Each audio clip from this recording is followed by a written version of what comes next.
Welcome to this explainer. Today, we're diving straight into the objective, purely mathematical discipline that you absolutely need to successfully invest in real estate. And more importantly, to protect your capital. I'm really pumped to walk you through this because, frankly, what we're going to look at today isn't based on hype, and it's definitely not based on hope. It is based entirely on cold, hard numbers. So we've got to start right out of the gate by asking a genuinely tough question. Are your real estate calculations secretly setting you up to fail? You see, relying on amateur myths or, those highly optimistic projections, well, that's not just going to slow you down. It's eventually going to cost you everything. If you don't know the exact mathematical rules of the game, you're basically flying blind. Here's the roadmap for today. 1. Defining true real assets. 2. Avoiding fatal underwriting mistakes. 3. Understanding the undeniable math of scale. And 4. Planning for the absolute worst-case scenario. Let's get into it. All right, Section 1, Defining True Real Assets. So what exactly are we talking about here? Well, a true real asset is something tangible. It's physical. It's something you can actually touch that fulfills a basic human need. Think about it. No matter what crazy new technology drops or what happens in the broader economy, people are always going to need a safe place to live, like an apartment. But here's the kicker. To be a true real asset, it has to produce consistent cash flow right from day one. No exceptions. Now let's contrast that with paper assets.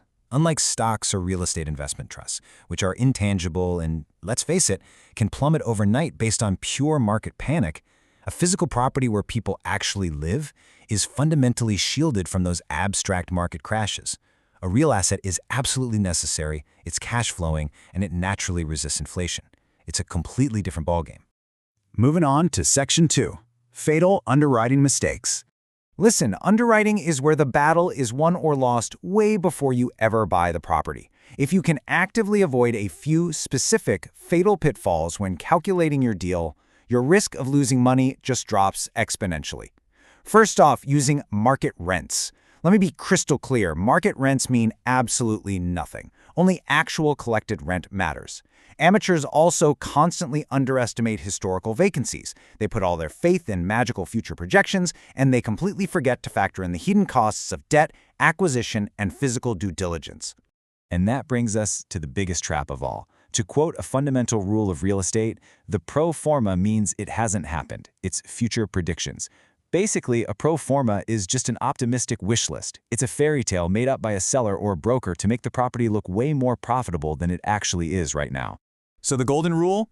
Never ever base your math on that speculative, hypothetical pro forma. Instead, you always need to demand the cold, hard, historical facts. You find those in the trailing 12-month actuals, widely known in the industry as the T12. The T12 shows you exactly to the dollar what the property actually did over the last year, not what somebody desperately hopes it's going to do next year. But hey, even when you've got that 12-month history in your hands, you still have to play detective. Imagine you're looking at a timeline. Steady rents 12 months ago. Steady rents 6 months ago. But then suddenly 3 months ago, boom, unexplained rent spikes. Why? Well, because today it's listed for sale. You have to watch out for unnatural spikes right before a sale. It usually means the seller artificially inflated the numbers, pushed out legacy tenants, or just stopped fixing things to temporarily boost the net operating income. Don't fall for it.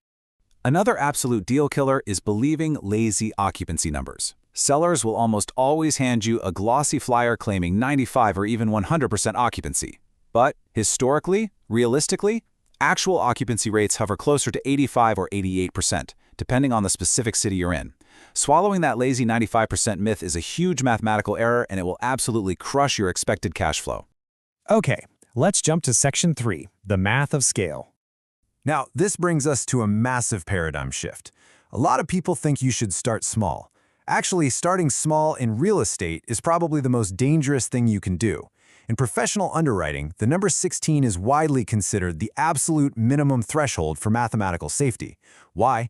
Because anything under 16 units simply does not produce enough free cash flow to warrant doing the deal, let alone survive a real financial emergency. To really visualize this, think about a standard 4-unit property. Amateurs love fourplexes, but let's run the math. If just one single tenant moves out, you instantly lose a massive 25% of your income. Boom. A quarter of your revenue, gone. That massive hit completely wipes out your profit margin and destroys your ability to pay the mortgage. You are instantly underwater. Now watch what happens to the exact same scenario when we scale up. If one tenant leaves a 32-unit complex, it's just a tiny, roughly 3% sliver of your total revenue. The other 31 units easily absorb that loss. Your cash flow stays totally strong, and your debt gets paid without you ever breaking a sweat. It's literally night and day. When you look at those numbers side by side, it is so obvious where the safety is. The math proves that higher unit counts provide this incredible, protective mathematical padding against everyday operational hiccups. An unexpected roof leak or a sudden spike in property insurance, that'll bankrupt a 4-unit building. But a 32-unit building? It just absorbs it as a minor, everyday operating expense. Scale really is your ultimate defense. And that brings us to our final section, Section 4, Worst Case Scenario Planning. Let's talk about the ultimate stress test to ensure you never, ever lose your initial capital. Instead of blindly hoping for sunny days in a booming market, you actually need to try to mathematically break your own deal. You have to ask yourself a super uncomfortable question. Where is your absolute break-even point? How low can occupancy actually go, and how bad can things get before you have to start paying the bank out of your own pocket? To figure this out, we perform a pre-mortem. It's 3 harsh steps. Step 1, assume rents never increase for the next 10 years. 0 rent growth. Step 2, assume your property taxes immediately skyrocket the moment you buy the place, because the city is definitely going to reassess the value. And Step 3, drop your expected occupancy down to the worst-case historical level.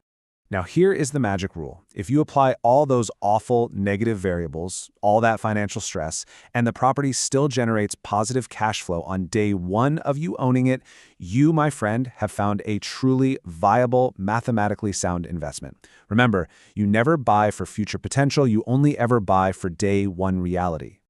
So I want you to wrap your head around this final thought. If your deal can survive the worst-case math, it's virtually bulletproof. Real estate discipline isn't about finding the perfect sunny day deal that makes you rich on a spreadsheet. It's about underwriting so conservatively, relying on actual history, demanding scale, and stress testing the math so hard that even a terrible economy cannot take you down. So as you play your next move, you have to ask yourself, are you investing based on a broker's fairy tale projections, or do you have the true discipline to walk away when the math just doesn't add up? Keep learning, stay disciplined, and always demand the numbers.